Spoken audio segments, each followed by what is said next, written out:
So Mama's gonna be working.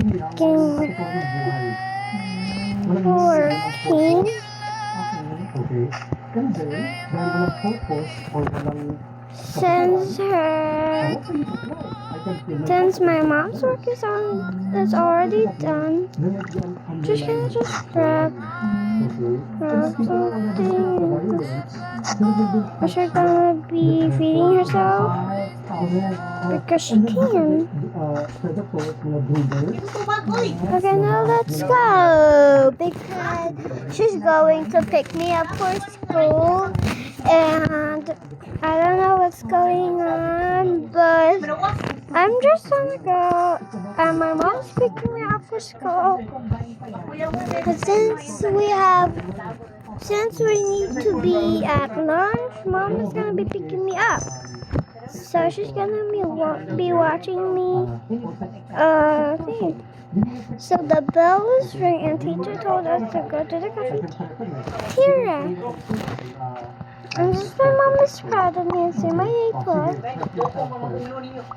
We're going to be at a restaurant and my dad comes home, but I still have to get back home. And my bubble gum. So let's go to the cafeteria.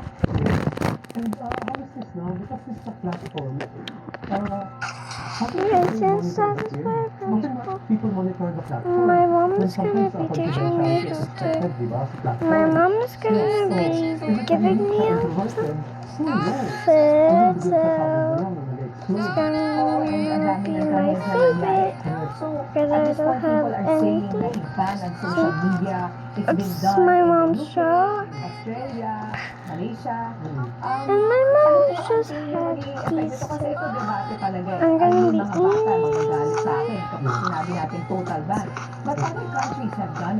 since I'm already know Mom, okay, let's go home.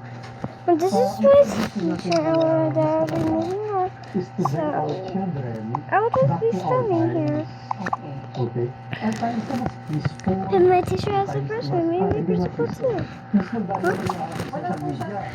And they'll be talking because I got an A+.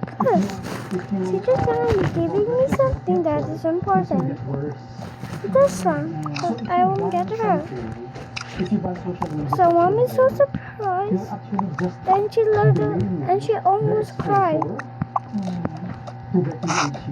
So she's just gonna give it up. Isn't just gonna hold this thing? And we appreciate it so much. Oh no! What did I do? This is so annoying. But that's okay. We can go home now.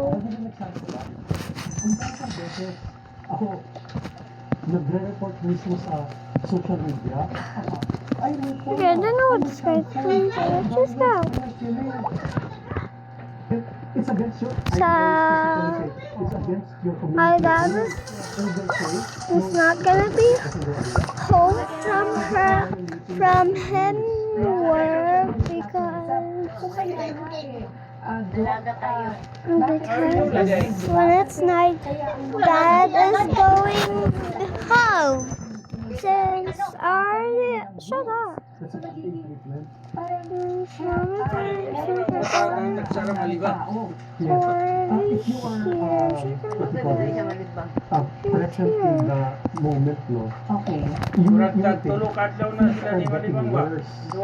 Okay, things will never get better, things will just get worse. How can I prepare my kids or my students to navigate when things will get worse in the future?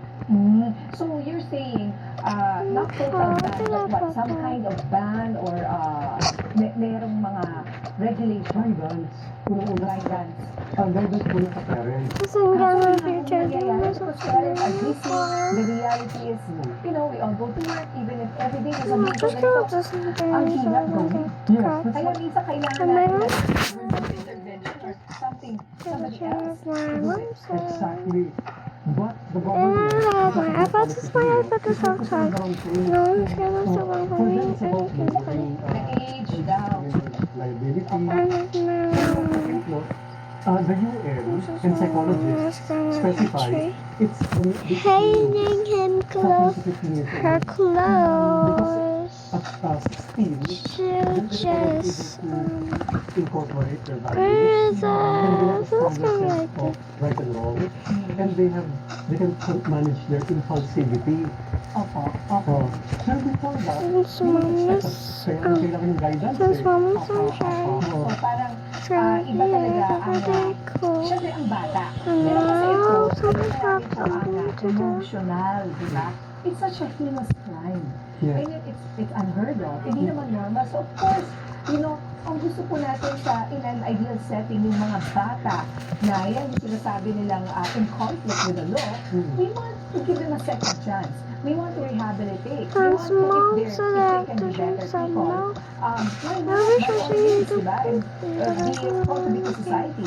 But so I'll give me some milk Yeah. to go To try to down. let that go.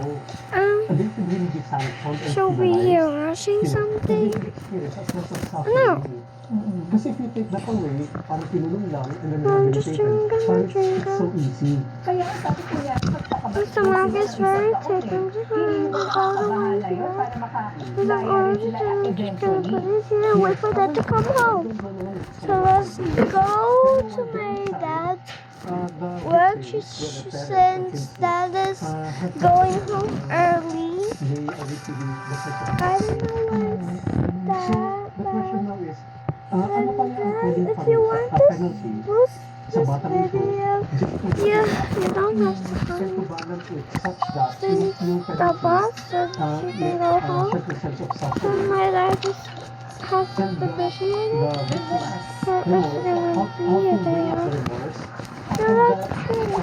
Poetry is coming out soon.